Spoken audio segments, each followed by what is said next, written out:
El comercial más reciente para una campaña de un encuentro cristiano que ahora es Miami, pero hicimos una especie de trailer cinematográfico. Y el último artículo en mi página es sobre un concierto del grupo Gin Blossoms. Mi primera relación con la publicidad fueron los flyers, fueron los volantes entre 1985 y 1990. Y la relación fue que repartí flyers como loco debajo de todas las puertas de los barrios de Manizales para hacer publicidad de los almacenes Ley. Ahí fue donde descubrí lo importante que es exhibir una marca y lo pesados que pueden ser 4.000 volantes en un morral. Desde niño acaricié la idea de la radio porque quería ser presentador de noticias, pero nunca lo fui, porque cuando entré fue a la radio musical y manejé una cantidad de datos y estadísticas con cuadernos y cosas que llenaba desde niño, y así fue mi medio, la música. Como las cosas no se podían grabar en ese entonces en una memoria flash, entonces había que aprendérselas a la velocidad de la luz.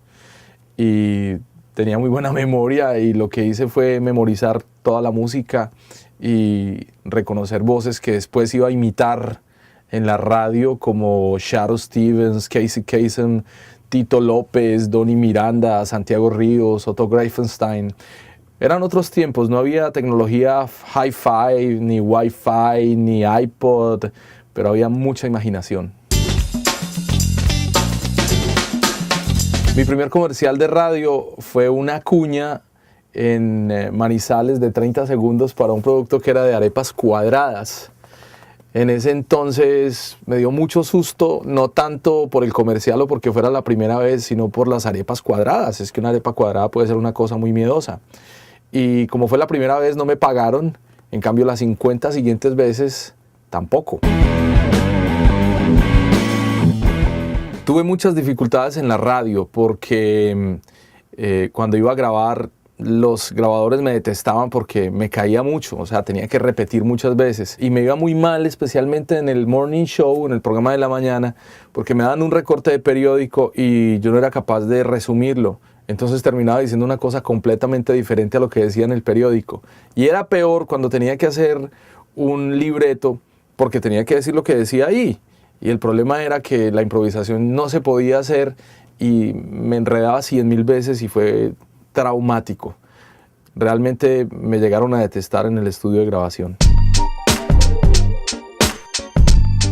Con el tiempo, y ya que no pude ir a una facultad de comunicación, pues aprendí unos valores muy interesantes dentro de la radio, como fueron la producción y la programación, e inclusive aprender a hablar. Entonces me tocó aprender a leer leyendo, a programar programando, a producir produciendo, porque había unos productores brutales, y me tocó aprender a dirigir dirigiendo. Y de esa manera tuve vínculos con otros medios, escribí para la radio, escribí para la prensa, tuve oportunidades de ir a otros eventos, de ir a conciertos y sobre todo de pagar deudas y conocer muchos amigos.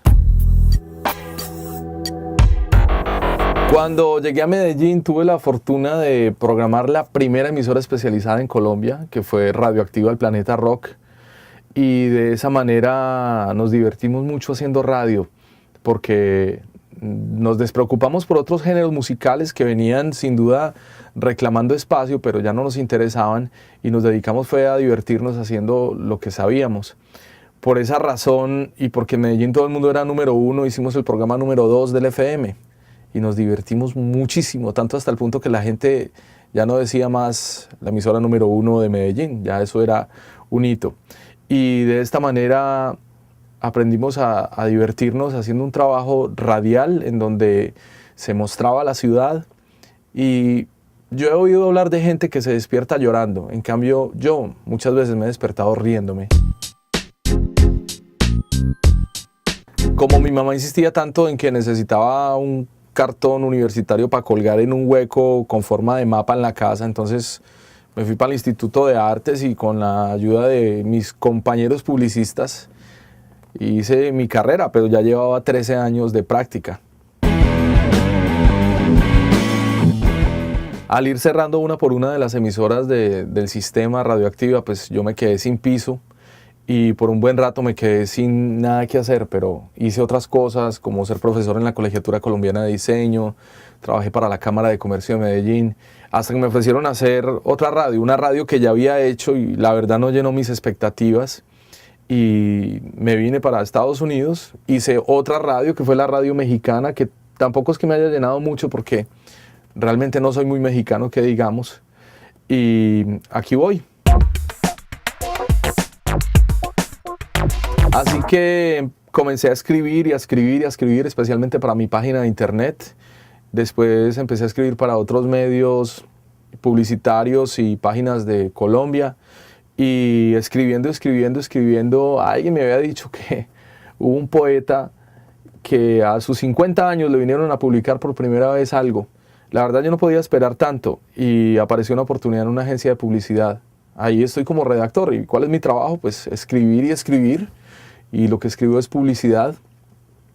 De esa manera he contrastado otra parte que ya había conocido bastante, que fue el sonido, y ahora con la imagen y la creatividad pues he hecho un trabajo de publicista. Probablemente no vaya a encontrar otro comercial de arepas cuadradas en este lapso de mi vida, pero lo que sí he aprendido a hacer es a armar este rompecabezas de lo que significa la publicidad en mi carrera. Soy Gabriel Posada de la agencia Firefly en Miami, los Estados Unidos, para el Instituto de Artes. Salud.